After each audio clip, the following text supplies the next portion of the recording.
Salut, c'est Trado, content de vous retrouver pour la mise à jour des zones d'accumulation rationnelle sur l'or et sur l'argent. On va commencer comme d'habitude par les actualités que j'ai trouvées pour vous. Première actualité, c'est un article qui nous vient de Commerzbank et qui Commerzbank tend à relativiser un petit peu l'idée selon laquelle l'appétit d'or des Chinois se serait réduit en janvier. En fait, il est vrai qu'on a remarqué à travers les chiffres d'importation qu'il y en avait eu moins, mais Commerzbank insiste sur le fait que la vraie demande se voit surtout au niveau des primes, et la prime, c'est-à-dire ce que doivent payer les acheteurs au-delà du prix théorique officiel de l'or, la prime, eh bien, a augmenté, ce qui montre que la demande est toujours très très forte et c'est indéniable en Chine, hein, au-delà des importations, parce qu'il ne faut pas oublier non plus que les Chinois, passez-moi l'expression, sont malins et ils achètent surtout lorsque l'or baisse et moins lorsque l'or monte.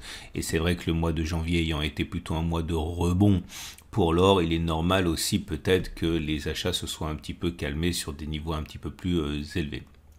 Deuxième article que j'ai trouvé pour vous, et là c'est en français, c'est intéressant parce que c'est du fondamental comme on dit, et c'est un article de fond sur l'inflation et de politique économique du coup, et c'est apparu sur le site de Veracash, mon partenaire, et il y est question notamment de la stratégie qui consiste à combattre l'inflation. Est-ce que combattre l'inflation est toujours une bonne idée?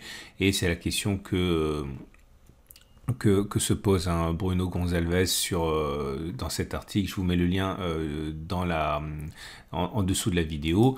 Troisième article de fond également, c'est la question à laquelle beaucoup tentent de répondre dans leur cheminement d'acheteurs et d'investisseurs en or. Faut-il regarder l'or en dollars ou l'or en euros? Et même si c'est une question qui semble tomber, la réponse semble logique, il faut regarder la valeur de l'or lorsqu'on investit dans la monnaie que l'on utilise pour dépenser de l'argent, pour prendre sa retraite, etc. Ok, il est évident que pour moi, en tant qu'investisseur, vous devez regarder l'or libellé en euros. Maintenant, il est vrai également qu'en tant que trader, puisque c'est aussi une grande partie de mes activités, je spécule essentiellement sur l'or libellé en dollars. Mais lorsque j'investis de l'or et que j'en accumule pour mes vieux jours, eh bien, c'est évidemment l'or en euros que je regarde. Mais enfin bon, Nicolas Perrin l'explique dans des termes beaucoup plus sérieux et rigoureux dans cet article que vous pouvez également trouver.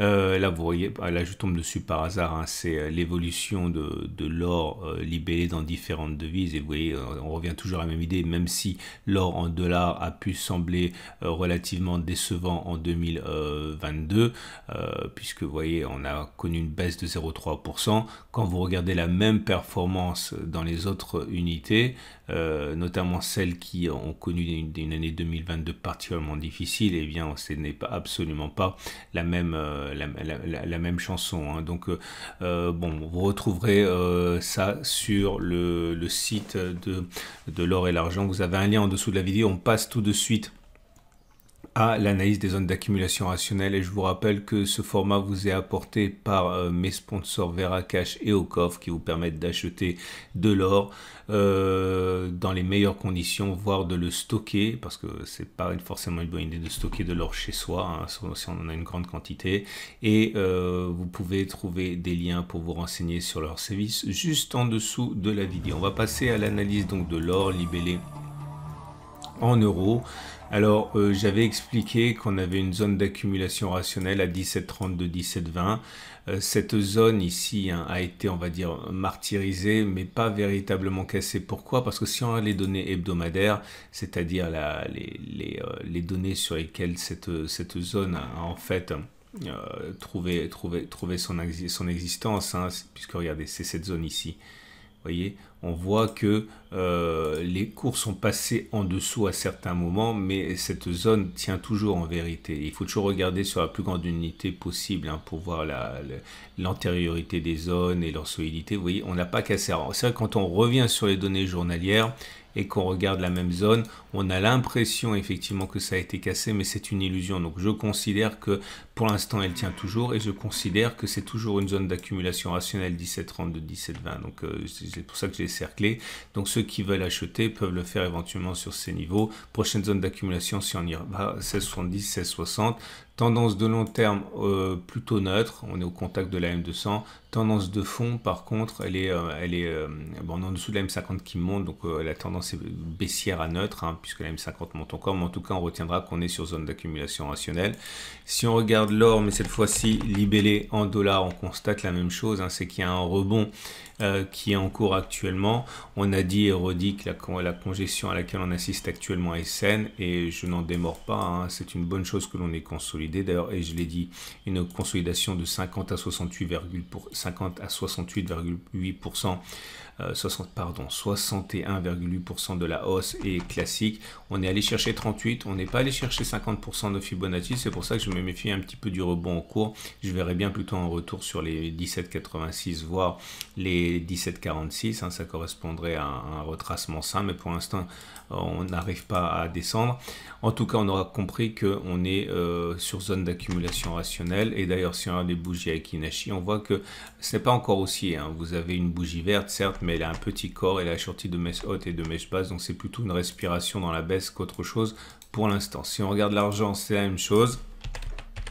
L'argent libellé en euros est en train de se redresser, mais c'est pas, c'est violent, mais c'est pas significatif pour l'instant, en ce sens que, eh bien, on le verra. Je le dis parce qu'au niveau des bougies avec Kinachi, comme vous pouvez le voir, pour l'instant, c'est pas haussier. Vous avez simplement un ralentissement, hein, dans l'impulsion baissière, mais ça reste une bougie baissière, hein, donc c'est pas significatif comme je dis.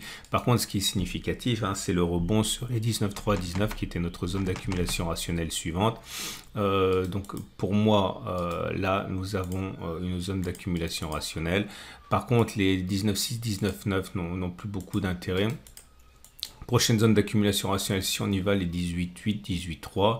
Et là, par contre, c'est bien pour le rebond technique, hein. Il serait logique que l'on se redresse maintenant, puisqu'on a retracé plus de 61,8%, ce qui est encore une fois extrêmement classique.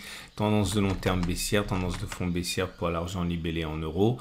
Et c'est pareil pour l'argent libellé en dollars. On est en train de se remettre difficilement de nos émotions, mais c'est pas haussier pour l'instant. C'est un rebond technique là sur une zone qui n'est pas fortuite, hein. Les 20,8 c'est notre zone d'accumulation rationnelle. Tendance de long terme baissière, tendance de fond baissière. Bougie Kinachi plutôt baissière puisque c'est encore une bougie rouge. Même si elle est plus courte que la précédente, on est sur zone d'accumulation rationnelle, je l'ai dit, la prochaine est à 19,8. Voilà ce qu'on pouvait dire pour l'or et pour l'argent. Si vous aimez ce format, n'hésitez pas à vous abonner, vous êtes des milliers à le suivre. Le format long, c'est pour samedi, c'est mis à jour 2 fois par semaine, format court mercredi, format long samedi. N'oubliez pas également d'activer la petite clochette de notification si vous voulez être prévenu de la mise à jour, qui aura lieu, donc je le répète, samedi. Je vous souhaite une excellente journée et je vous dis à samedi pour la mise à jour.